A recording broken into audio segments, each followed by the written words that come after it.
Girls hostel case, शादिश, दरिंदगी और system की नाकामी की पूरी कहानी। नमस्कार, मेरा नाम है शिखा और आप वॉच न्यूज देख रहे हैं। पटना से इस वक्त एक बेहद सनसनीखेज और झकझोर देने वाली खबर सामने आ रही है। मुन्ना चक इलाके में स्थित शंभू गर्ल्स हॉस्टल, जहां सपनों की पढ़ाई होनी थी, अब सन्नाटा, शादिश और दरिंदगी की पहचान बन चुका है।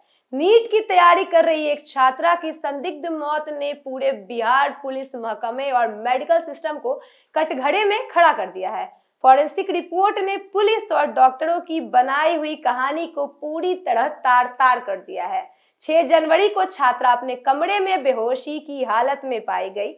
हॉस्टल के कर्मचारियों ने उसे लगातार 3 दिनों तक अलग अलग अस्पतालों में घुमाया।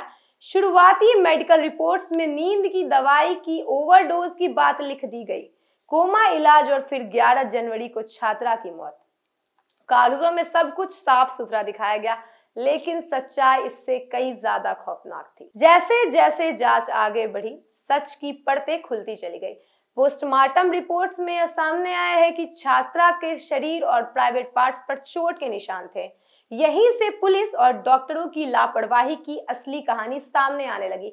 सबसे बड़ा सवाल यह उठता है कि 6 से 9 जनवरी तक पुलिस मौके पर क्यों नहीं पहुंची। ना हॉस्टल सील किया गया, ना वह कमरा सुरक्षित किया गया जहां छात्रा बेहोश मिली थी, ना फॉरेंसिक टीम को बुलाया गया। 3 दिनों तक अस्पताल में रहने के दौरान भी किसी ने सबूतों की हिफाजत नहीं की। यह महज लापरवाही नहीं बल्कि तफ्तीश का कत्ल है। मीडिया के दबाव और लगातार उठते सवालों के बीच आखिरकार फॉरेंसिक रिपोर्ट ने बड़ा खुलासा कर दिया। बायोलॉजिकल रिपोर्ट में छात्रा के अंडरगारमेंट्स में मेल स्पर्म की पुष्टि हुई है, यानी पोस्टमार्टम में जताई गई यौन उत्पीड़न की आशंका अब विज्ञान ने भी मोहर लगा दी है।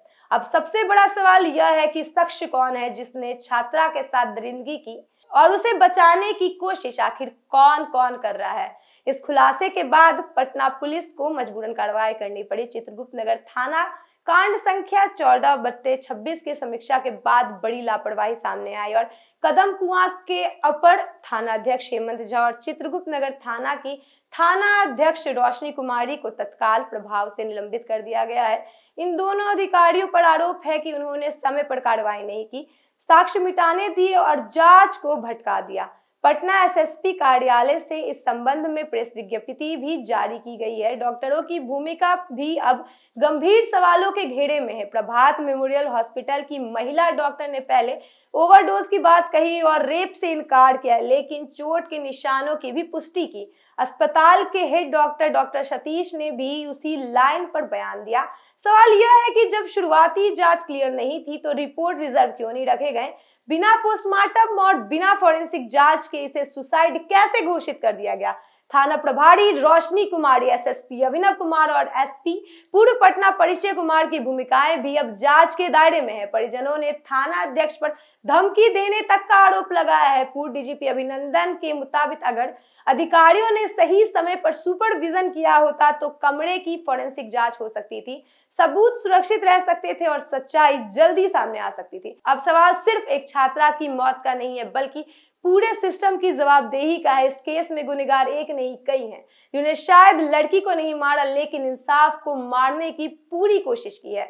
अब निगाहें पुलिस पर टिकी है कि क्या यह कार्रवाई सिर्फ निलंबन तक सीमित रहेगी या असली आरोपी तक पहुंचकर इस जख्मी भरोसे पर मरहम लगाया जाएगा। पटना से बड़ी खबर, शंभू गर्ल्स हॉस्टल केस में सच्चाई धीरे धीरे सामने आ रही है, लेकिन इंसाफ का रास्ता अभी भी काफी लंबा है। फिलहाल इस रिपोर्ट में इतना ही। दीजिएगा इजाजत, धन्यवाद।